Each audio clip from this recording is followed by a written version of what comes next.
All right. Do you want to introduce? My name is Logan Anderson, or the Real Anderson, and this is the first episode of my podcast with my dear friend. If he would like to introduce himself. Howdy. I am Preacher Wendigo from the cartoonist channel, or otherwise known as Springtime Productions. That went go by a lot of names. Just um, so here you might hear me be called Mike or something like that. Just note that on my YouTube channel I do go by like 3 different names. So, what is the topic of today's episode? All right. So first thing we're gonna be going over is like the name of the podcast. Logical conclusion. So, do you want to give the whole spiel about that, or you want me to do it? So, the logical conclusion is based off of a belief system called Truthism. Now, Truthism is something I personally subscribe to, and it's something Michael also personally subscribes to, or Preacher Wendigo. Those two things are the same thing, as he already said.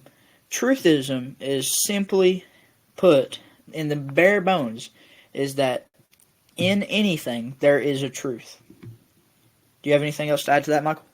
Yeah.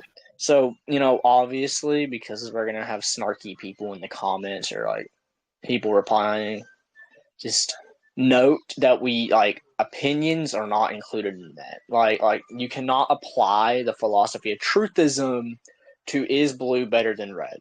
You can't apply the philosophy of truthism to that. The philosophy of truthism is simply put in any situation where there can be a truth or like a factual statement or anything factual, that means that there is a truth there.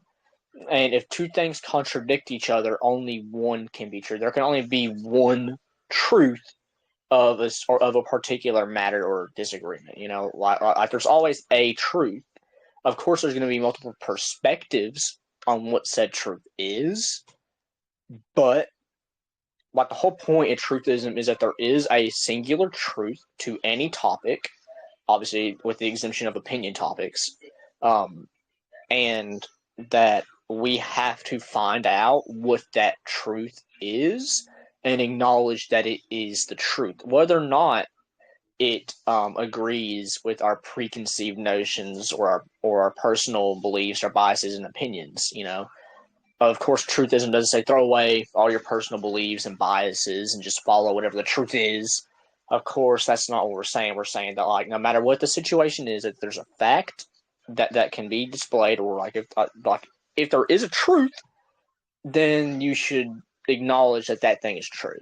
Like that's pretty much what truthism is. In most situations there is a fact, there is a central truth, and that's just how it is. If 2 things contradict one another, only one can be true. And the truth can be very nuanced. I mean, you can have a nuanced truth. Of course, dude. So that's... Oh, my bad. Continue, sir. Thank you. Simply put, truthism is not necessarily a way of viewing the world. Truthism is, in my opinion, just the way the world works, and it is how we, not, like I said, not a view of the world, but it's how the world works, in our opinion. Yeah. See, so for me, truthism is a tool used, or like binoculars, right? So like imagine binoculars. You're looking through binoculars, and so like you use truthism as binoculars. They are simply a tool used to view the world in a more logical manner, or like not necessarily logical. Logical, but just like you need to see the truth. Like you need to know that within everything there's a truth. And I'm not saying like even within lies there's truth. That's not what I'm saying. I'm saying that like in particular topics, yeah. Like in topics, there's going to be a truth. In disagreements, there's going to be a truth. Like 2 things cannot be true at the same time. Pretty much, it's like so. Truthism is the binoculars to see the world. Like it's your glasses lenses, pretty much. Right, and all he was saying there is two contradictory statements cannot both be true if they're both making truth claims, Mm-hmm. which is very, very simple to understand if anybody is struggling to understand. Simply put, if someone is saying that the wall is blue and the other person is saying it's black, one of them is right and one of them is wrong. Mm-hmm. Assuming And of that. course, oh, my bad, sir. What was you saying?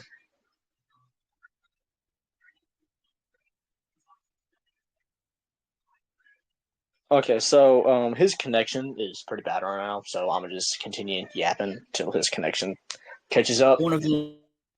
Oh, his connection's going in and out. Yo, I'm back. I'm back. Yeah, your connection's going in and out, sir. But what was you saying Yeah, about no. like the color of the wall? So all I was saying, and I guess that works for me. My Wi-Fi was a little there for a second. All I was saying is, simply put, if the wall was blue and then someone says it's blue and the other person says it's black, well, it's blue. It's not nuanced. Well, it's blue. It's not black. It's blue. So that person is correct. Mm-hmm. And of course, someone could argue, well, what about colorblind people? That like I get where they're coming from. However, we know simply based on science that color is like light wavelengths, right? So we know that the wall reflects blue light, so therefore it is simply blue. You can say, oh well, they view it differently because they're colorblind. Yeah, sure, but that doesn't change the fact of the matter. You know, simply because you view things differently doesn't change how something truly is. So now that we have the basic premise of why our name is the logical conclusion, which is Actually, because we. oh, I was gonna say though. I mean, like we really didn't tell Right. why logical inclusion. Like we just kind of went on like a truthism rant.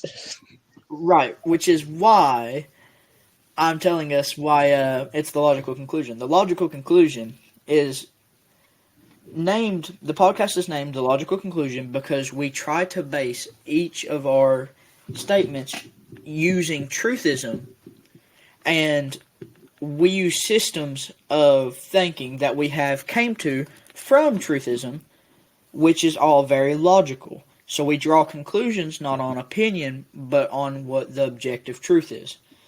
So that's why our podcast name is The Logical Conclusion.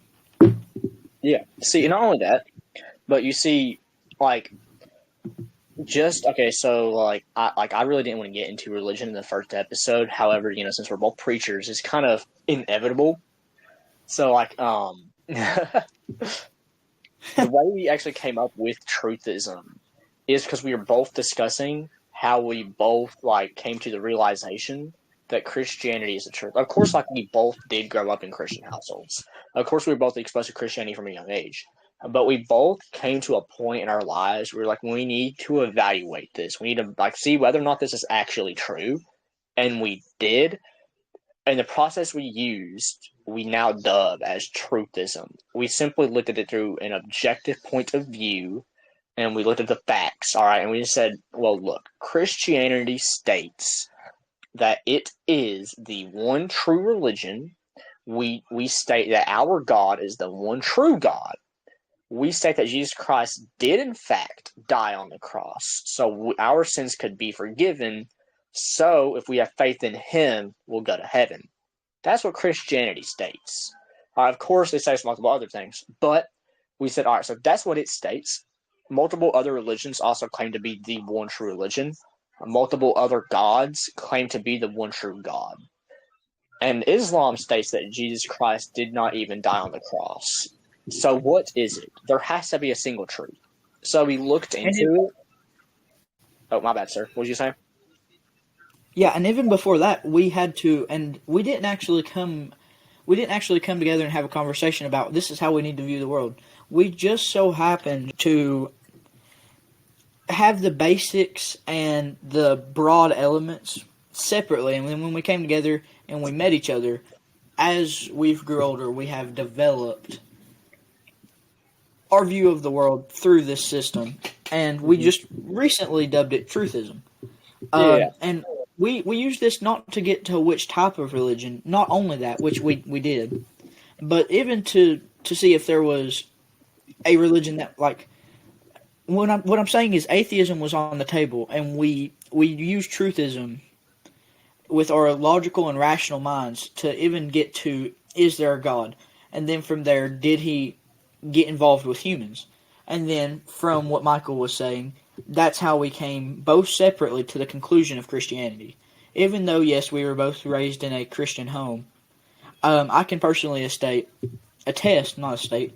I can personally attest that I've studied many religions, and I can also attest to I've logically went through the worldview of atheism, and the logical conclusion of atheism to me is despair and chaos. And one, that wasn't very fun to think about. Two, it seemed implausible. It did not seem very. It did not seem like it was very likely that it was true just Yeah. based on the world around me. Atheism, quite frankly, wasn't the logical conclusion. Oh, come on, you know that was funny. Man, cheesy jokes on the first episode, Michael. What Yeah, is I this? mean, A someone had to podcast? do it. Dude, it sound like a Marvel movie, like using like the name, like in the product. That's crazy. Yeah, I could make it so much worse, but I'll hold back for now. If they make it to episode 2, we'll get into all of the absolute horrible jokes. Oh yeah. Okay, yeah. So like as we was saying, see, so so I actually kind of went in it in reverse order. So I went into it examining Christianity first. I didn't start like, is there a God? Okay, was he involved with humans? No, no, no. I started in the reverse order of Christianity, starting with like the pinnacle, which is Jesus Christ. I evaluated Christ, and I continued going down the ladder until I got to is there a God? Like I went down the ladder, and most everything I went through confirmed Christ to me, anyways. Of course, some other people can come to different conclusions, but through truthism, I have acknowledged that Christ is Lord. So, me personally, I was a little bit different. Of course, yes, I grew up Christian, I believed it, and I was even called to preach. But I studied and I evaluated every part of, not every part, of course, because I'm still breathing and there's still more to go over. But Amen, brother. I evaluated and I studied Christianity and its statements. But then from there, I jumped off the. If this is an upward ascension towards the truth in a ladder metaphor, then I jumped off the ladder and started at the very rock bottom after I was already up at like almost the top. And that's when I Mhm. went from, because I wanted to be intellectually honest, as Cliff would say. I wanted to be intellectually honest, and I went and I looked through it, and I was like, okay, what if there is nothing after death? What if there's no God? But so then I used truthism and I logicked through it until I got to the point of, okay, I believe there's a God. Yes, I believe He intervened within humans. And just going and researching all, of course, I've not looked at absolutely every single religion because isn't there like thousands? I'll be so But real the with you. main one, I don't actually know. well, there's of course there's a bunch of little tiny ones and different offshoots, but like I looked at the main ones, and just through studying, I found being Christian is the most logical conclusion. See, okay. See, some people are going to say, oh, yeah, but by using truthism, you still kept your biases. But the thing about truthism is it does not promise to eliminate biases.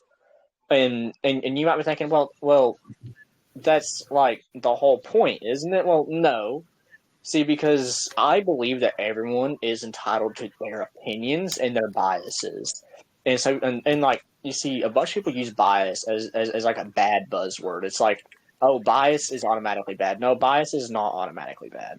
I get in some situations bias can be bad, of course, but bias is not always bad. So truthism does not promise to eliminate bias, personal preference, and opinion. It simply states that there is a single truth, and that is that, and we need to find it. Of course, you can still believe what you want to believe, no matter what truth you can, but no matter what truth you come to, or no matter what conclusion. It's like you keep your biases, you can keep your opinion, sure. Like, I don't really care.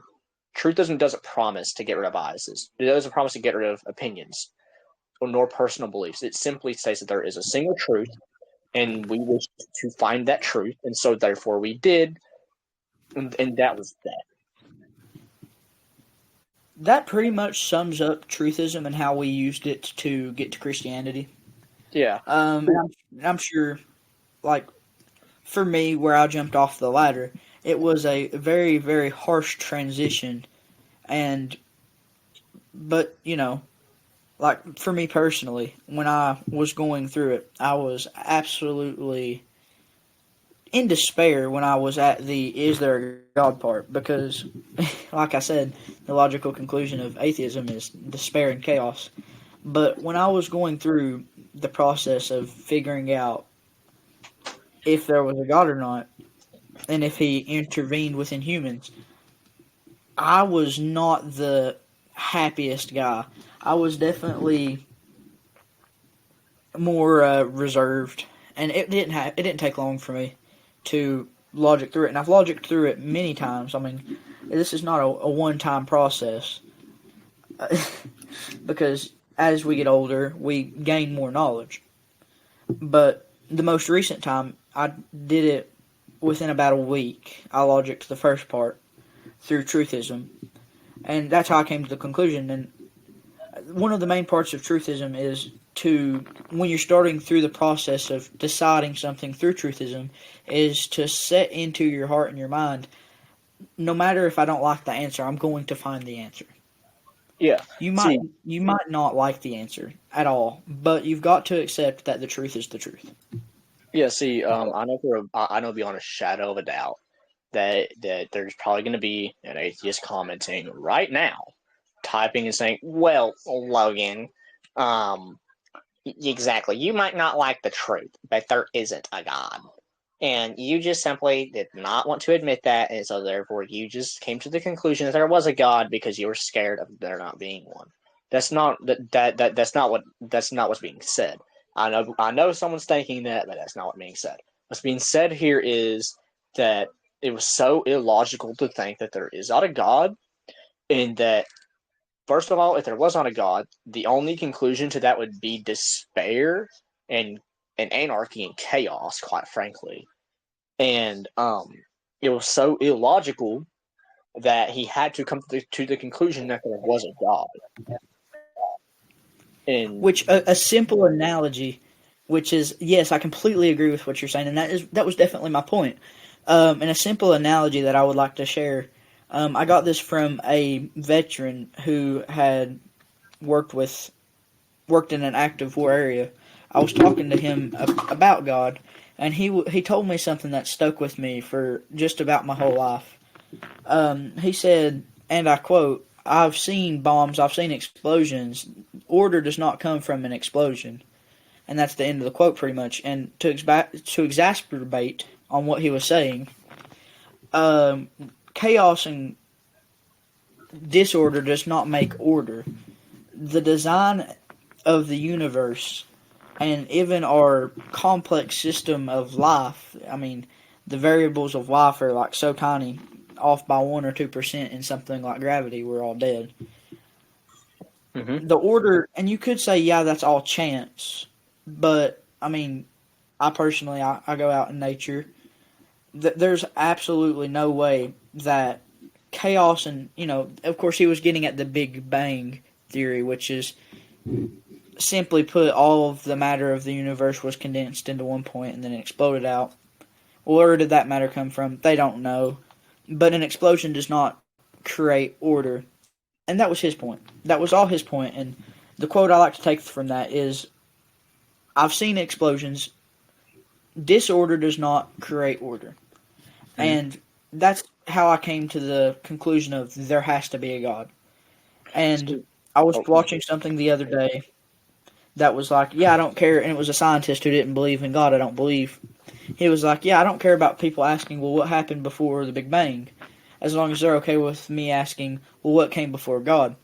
And the simple conclusion is, he's God. So he would be the unmovable mover or the immoved mover. But eventually something had to start everything. Because if not, it's just illogical. okay. So atheism, like one of their arguments, is that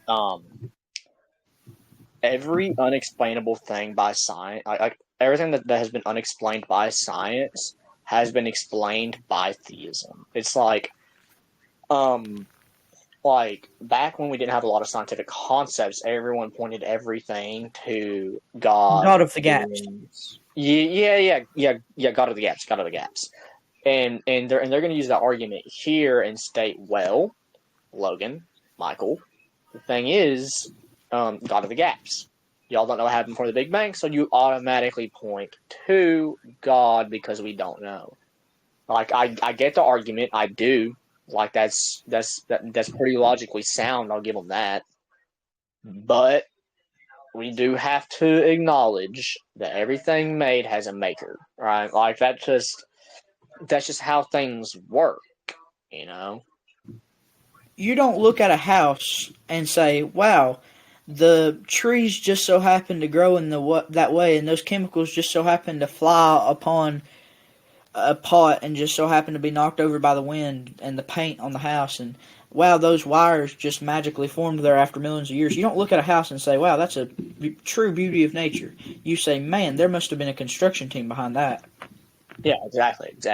See, so our friend, who's also a preacher, we're not going to say his name because he hasn't agreed for us to say his name. So, he said to me, you know who I'm talking about, right? Logan, you know who I'm talking about, right?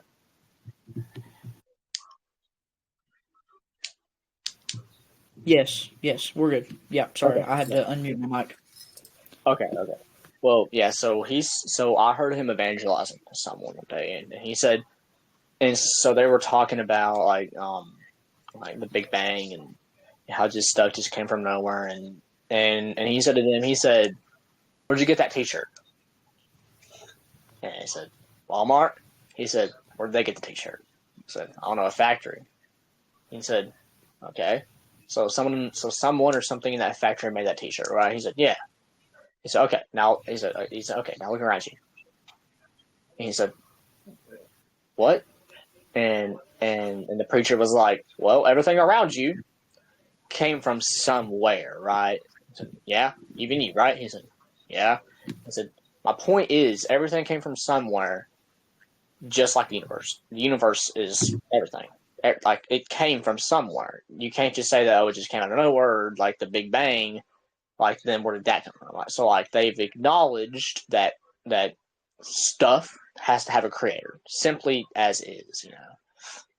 But once you get to the logical conclusion that the universe has a creator, all of a sudden that concept goes out the window, right? It's weird to me. That's weird to me. But when he said, "Where'd you get that T-shirt?" or that just hit me, and I was like, "Whoa!" Like truly, everything has a creator, and you can use like really anything to prove that point. Right. And that's one of the many reasons that we have logicked through, is there a God? And then, simply put, after we got past that long logical process of deciding, is there or isn't there, then, of course, it came to the fact, well, did they get in and involve themselves with humans? Which is simply going through the religions and evaluating them and simply going through personal experience. I mean, atheism, you can't say, wow, there's hope after death. Like atheist, to go to a funeral as an atheist must really, really suck because you're like, well, there might be something after death. I hope there is. They're probably in a better place. Even though the sad conclusion of atheism is, if you go to a funeral, they're dead. There's nothing after death, which is the logical conclusion of atheism. It's not fun, but then again, if you've used truthism and you came to the conclusion of atheism, yeah, it's not fun, but you've seeked after the truth, which is the best we can get with truthism.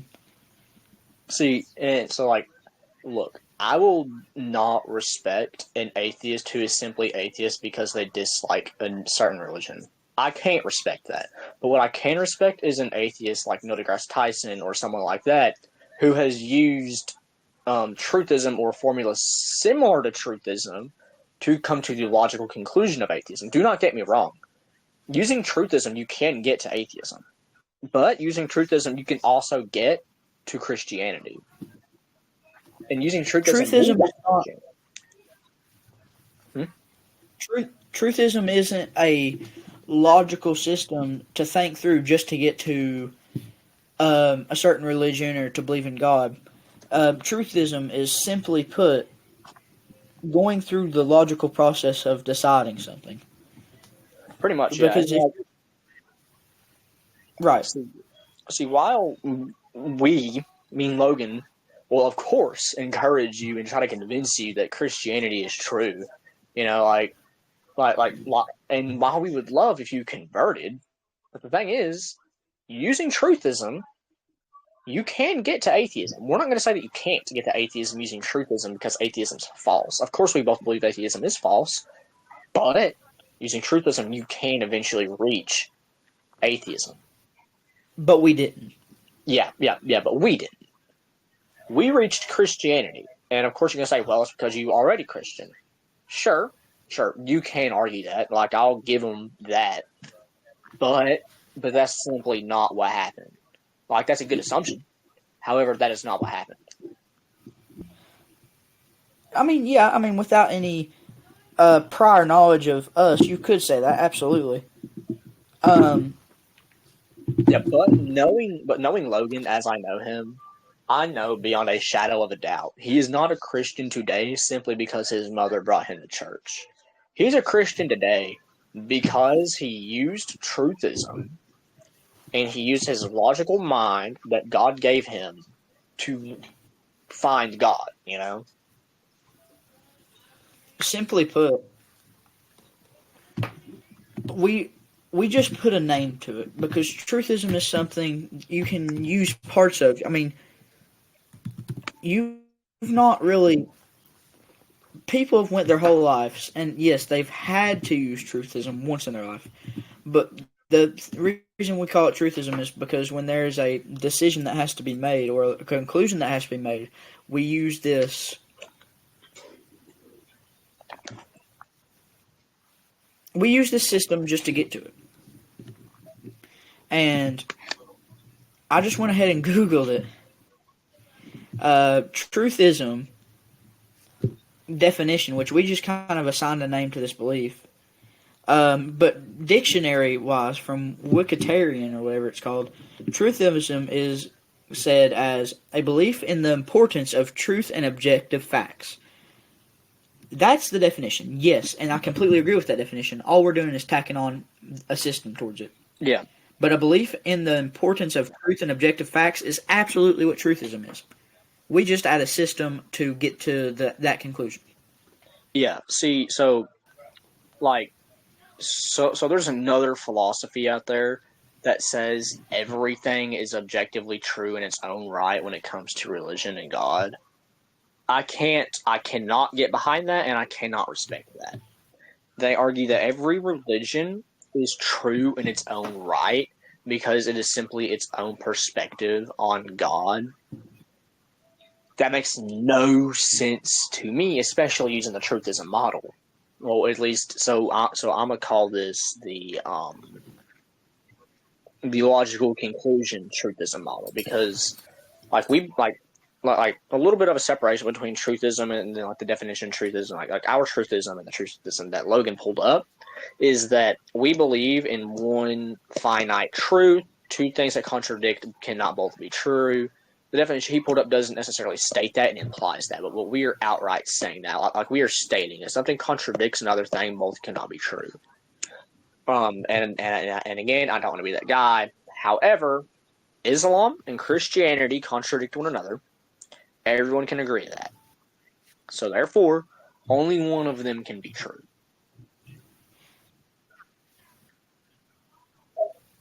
And there's also a possibility for neither of them to be true. Of course, yeah.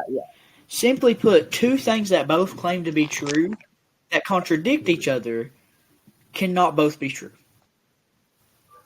I mean, simply put, if I say, I've already used the wall analogy, so I'm not going to do it again. But if Michael says that I'm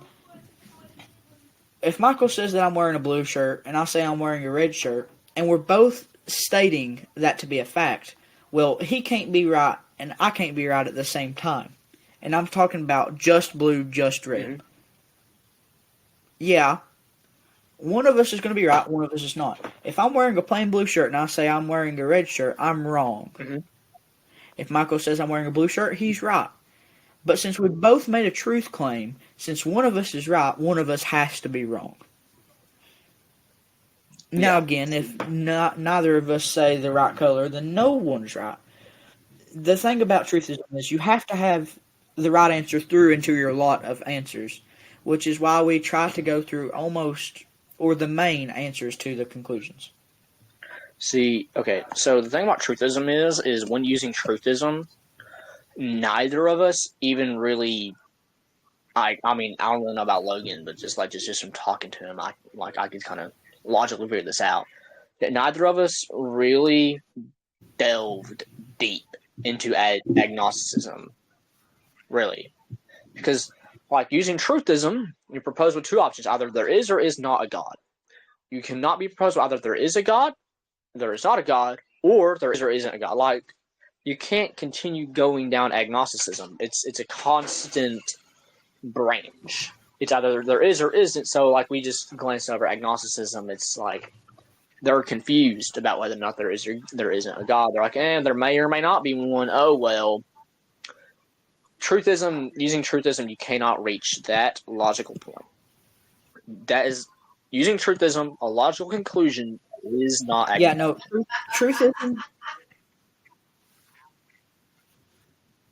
truthism simply stated, you cannot get to confusion through truthism.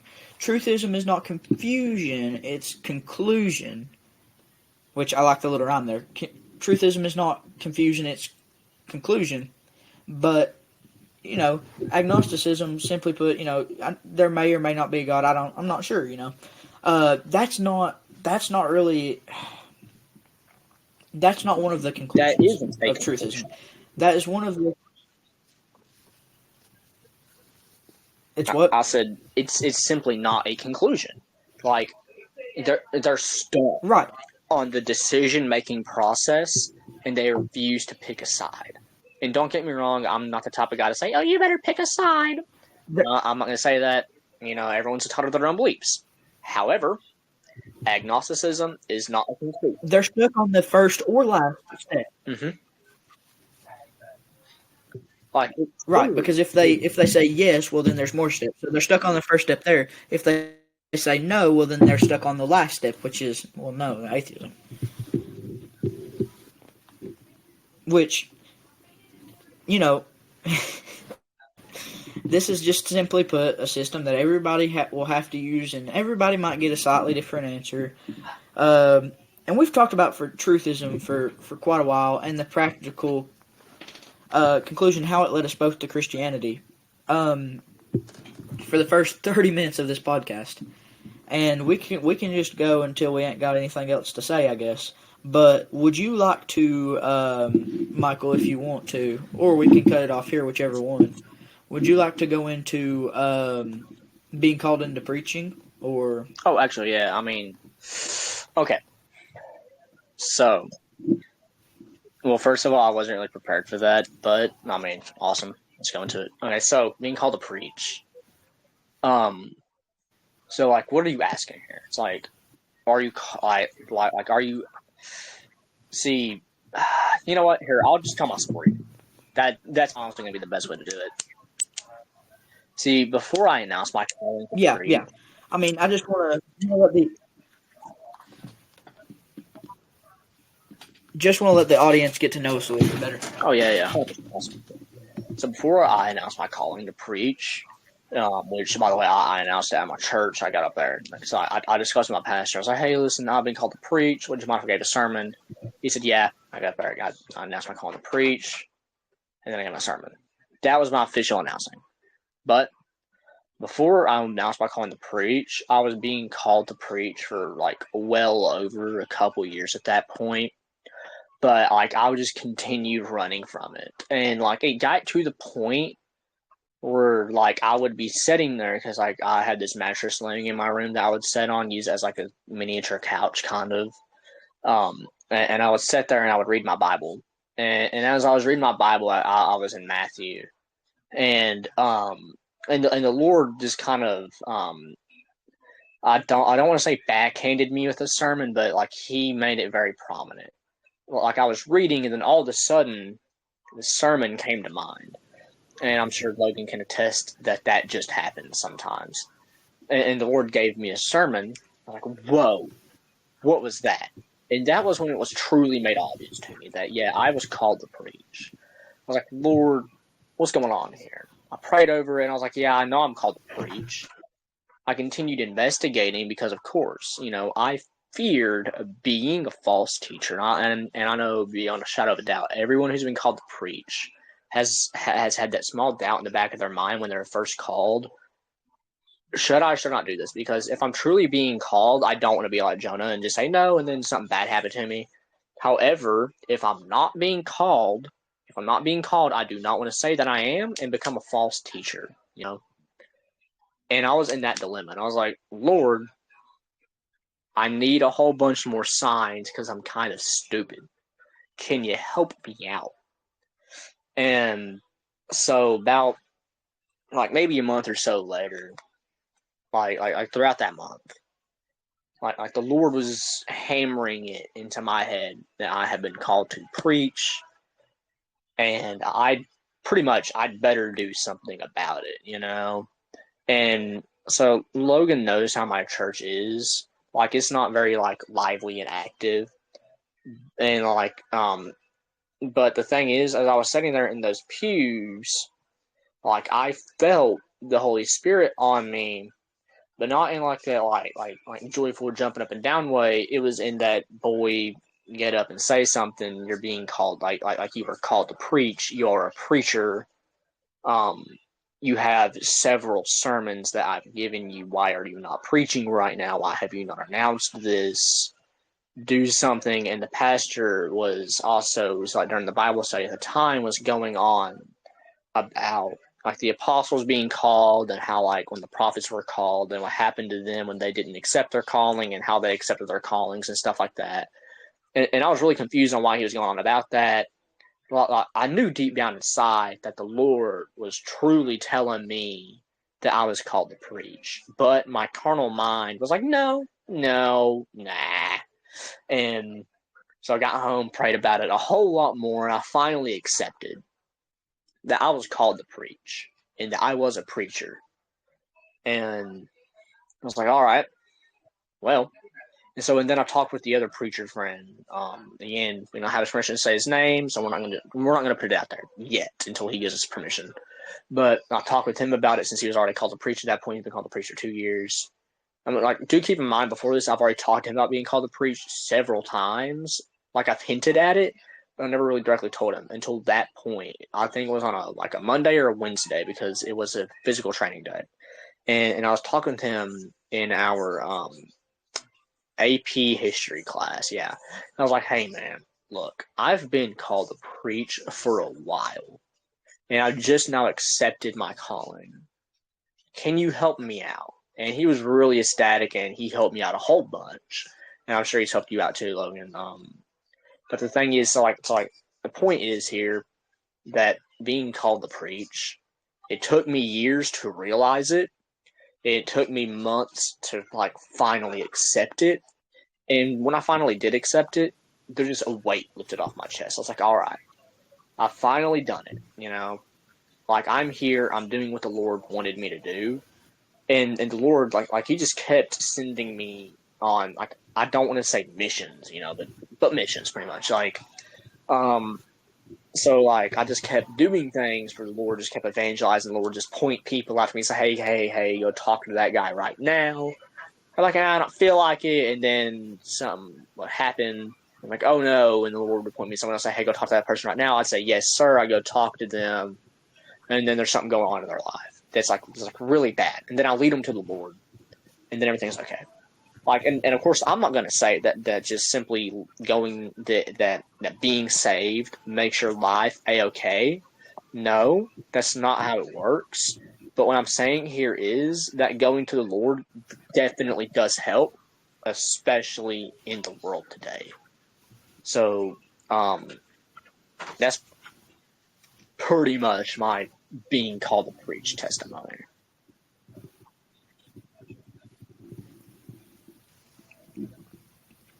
So, I guess I'll have to get mine now. Yeah. Uh,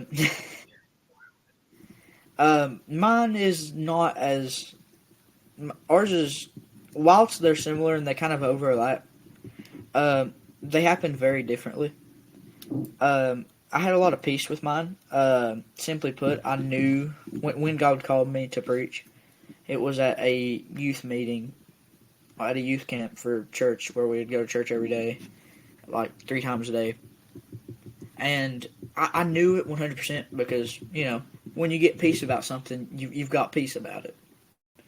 Um, so I knew 100%. But to be honest, I definitely ran from it. I was terrified of preaching the wrong thing because I don't want to.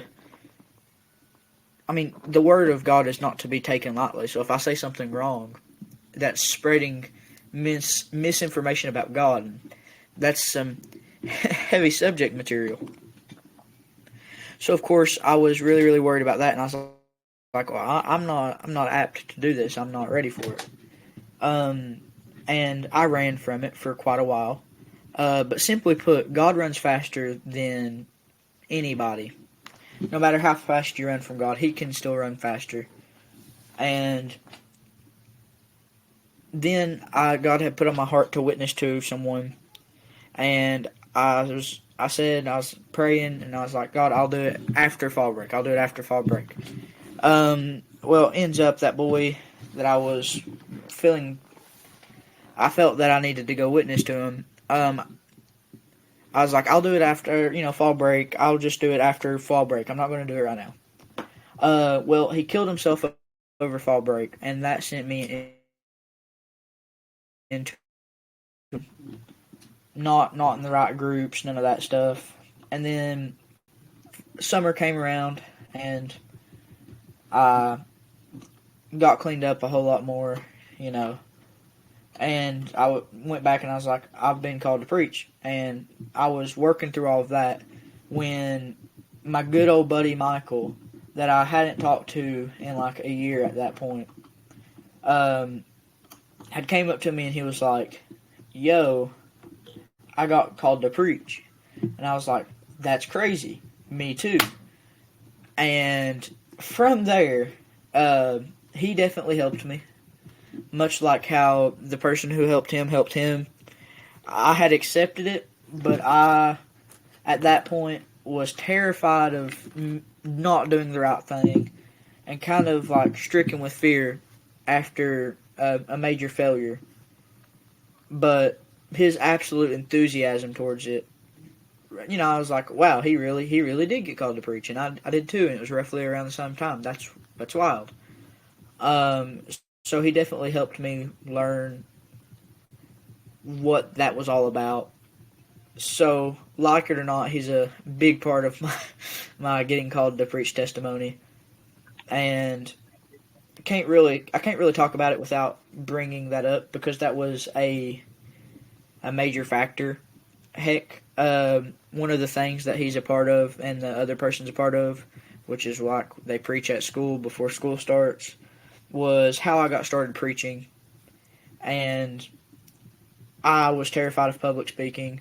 I couldn't even give a testimony at church before I got called to preach, which is absolutely wild. I couldn't public speak at all, and it definitely helped me build up the skill set to public speak. So that was a blessing. And when I say, I don't want to say that it was God ordained, but it definitely wasn't it wasn't normal. It was super normal, like supernatural. Like it had to be somewhat divine because the coincidences were just way, way, way too numerous. Like I could get into like a 4 hour long story about me and Michael's life and how we just so happened to converge at that exact point at the exact time when stuff was going on. But all of those micro coincidences leading up to that point is absolutely wild. And that's pretty much my getting and being called to preach testimony. Yeah, so real quick, I'm actually going to pull up some Bible verses. There's just like two passages real quick that I'm going to pull up that really helped me out when I was first called to preach and that the Lord, I don't like using the term backhanded me with, but Logan can confirm that's pretty much what happens sometimes when the Lord's trying to show you something and you say, no. Like, he'll just kind of backhand you with it occasionally, you know what I'm saying? Yeah, relatable. Yeah, okay, so the first one, Logan probably already knows this one. Like, I showed it to him countless times when he was, like, struggling with his call to preach. Like, Logan, don't take no offense to that, but, like, you know for a fact that I've used these verses with you. Exodus chapter 4, verses 10 through 17. Logan heard Exodus, he's like, oh yeah.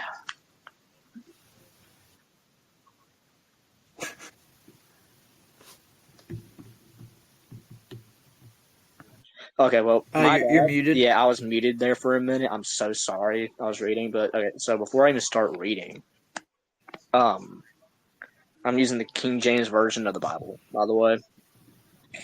So again, Exodus chapter 4, verses 10 through 17 here. And Moses said unto the Lord, O my Lord, I'm not eloquent, neither. Ooh, buddy, that is a weird word. Heretofore. Again, ooh, buddy, I cannot read that. Okay. Nor, since thou hast spoken unto thy servant, but I am slow of speech, and of a slow tongue. And the Lord said unto him, Who hath made man's mouth? Or who maketh the dumb, or deaf, or the seeing, or the blind? Have not I the Lord? Now, therefore go, and I will be with thy mouth, and teach thee what thou shalt say. And he said, O my Lord, send, I pray thee, by the hand of him whom thou wilt send. And the anger of the Lord was kindled against Moses. Amen, brother. And he said, I am not Aaron, my bad. And he said, Is not Aaron the Levite thy brother, and I know that he can speak well. And also, behold, he cometh forth to meet thee, and when he seeth thee, he will be glad in his heart. And thou shalt speak unto him, and put words in his mouth, and I will be with thou, and I will be with thy mouth, but with his mouth, and will teach you what ye shall do. And he shall be thy spokesman unto the people, and he shall be, even he shall be to thee instead of a mouth, and thou shalt be to him instead of God. And thou shalt take this rod in thine hand, wherein thou shalt do signs. Okay, so pretty much what's being done here is Moses being called to preach. Moses is like, I can't speak very well. Like, that's not my whole thing. And God's like, well, who cares? You're being called to preach, buddy old pal. And again, it's pretty much the same thing that happened with me and Logan, and I'm going to say, oh, I'm comparing myself to Moses. How dare I do that? Like that's not what's happening here. But like I'm using that as an example of being called to preach.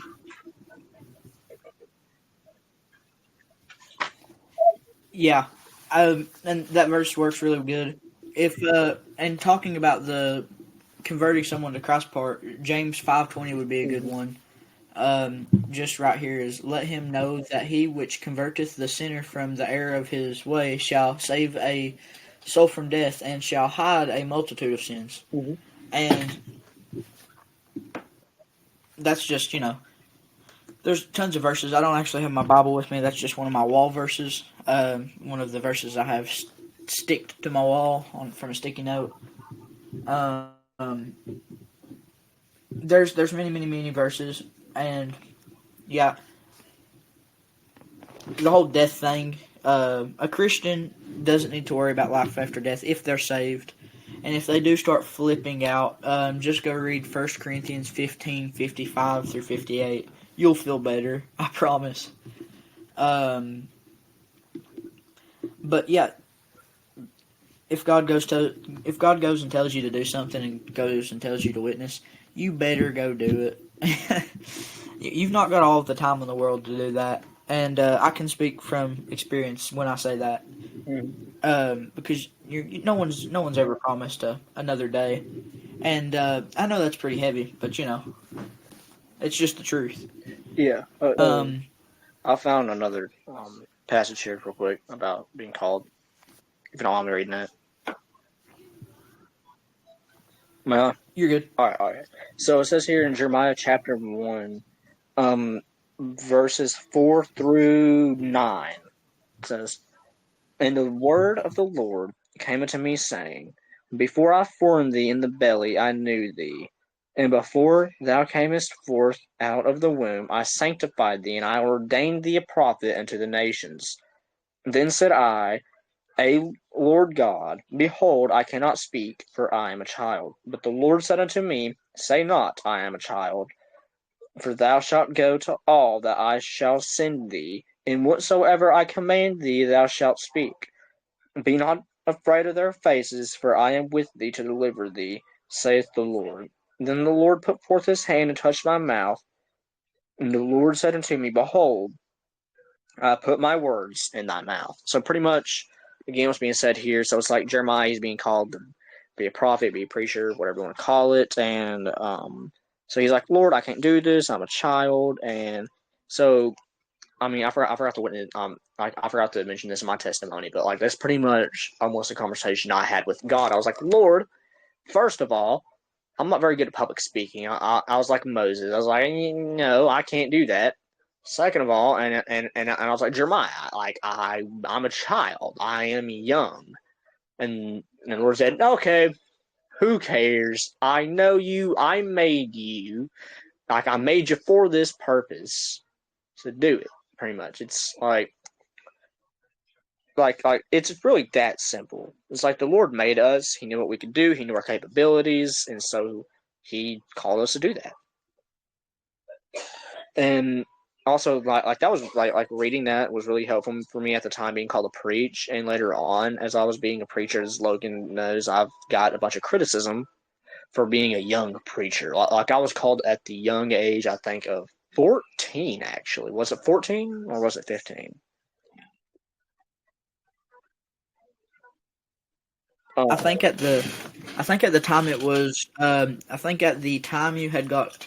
How long had you been called to preach before you had told me? Okay, so I believe I was called to preach at least like maybe half a month before I told you. Okay, so I believe you were 15 at that point. Yeah. Like I don't want to say I was 14. Like that seems too young. No, that's right because last year it was before last year, so it would be 14, right? No. No, it would be 15 because it was my freshman year of high school, and I'm a junior now, but I'm turning 17 here soon, so it was 15 because I'm turning 17 on the 22nd of this month. Yep. It was the Yeah, so I was 15 then. It was the end of your freshman year, Yeah, so it was the end of my 15. Yeah, freshman year, so I was 15.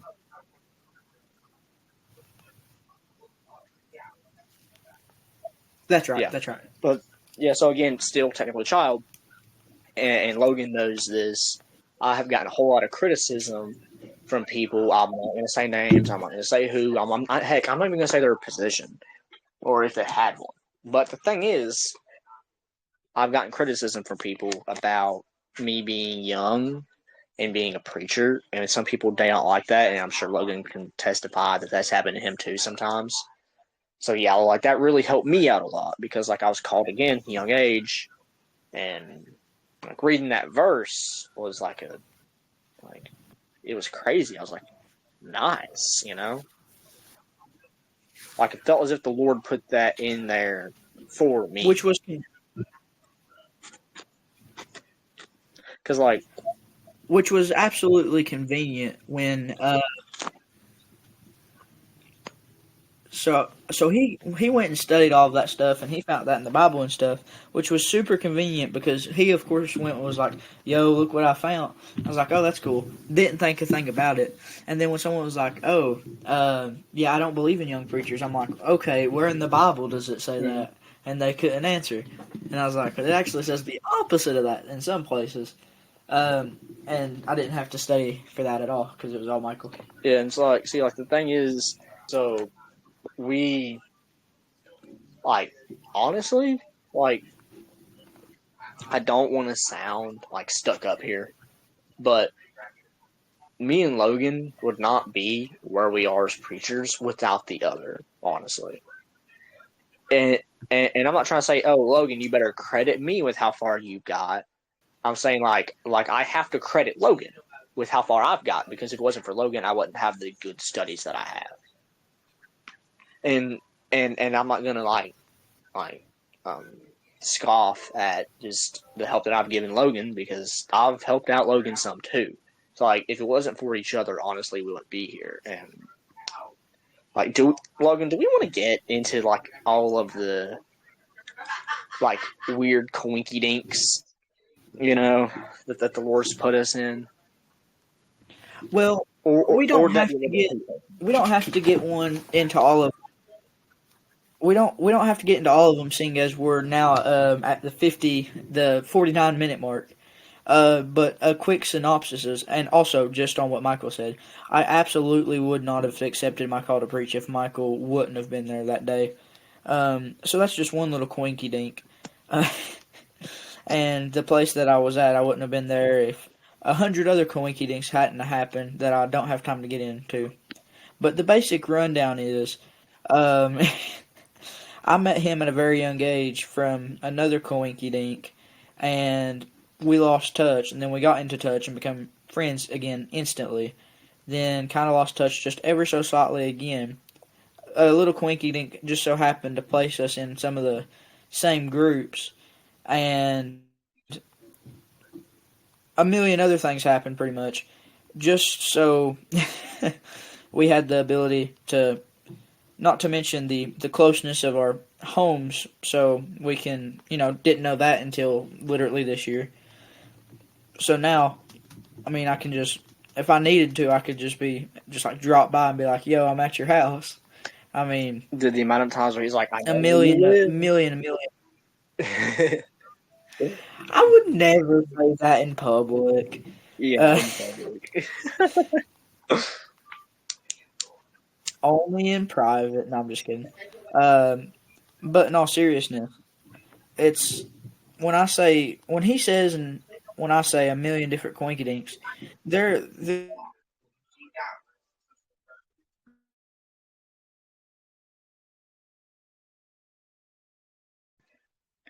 Hey guys, so Logan's connection is going in and out again.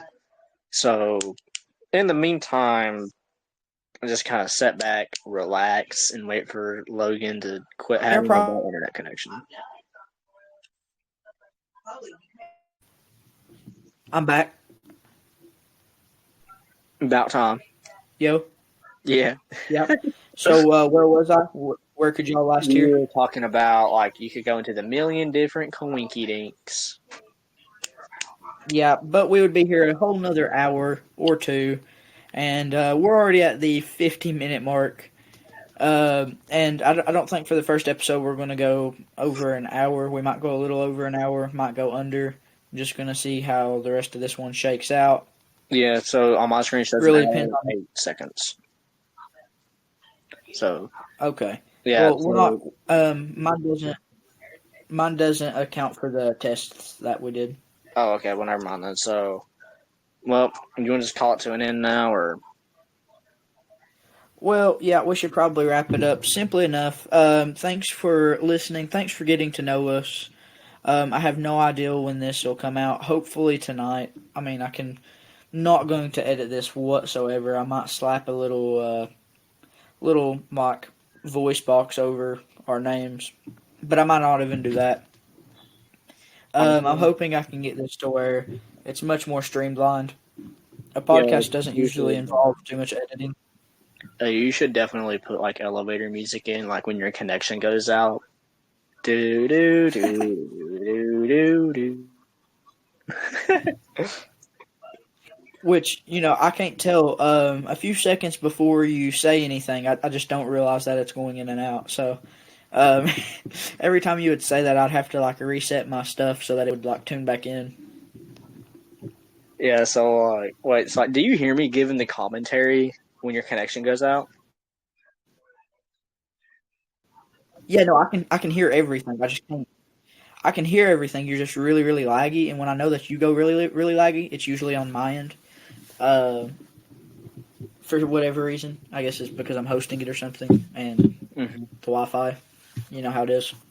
Well, Which I mean, eventually, for future podcasts, a little bit of announcements. Do you want to? If we're posting this tonight, when do we want the next one to come out? um, see, I kind of want this maybe to just be a bi-nightly thing, or like maybe just a weekly thing. Doesn't really matter to me.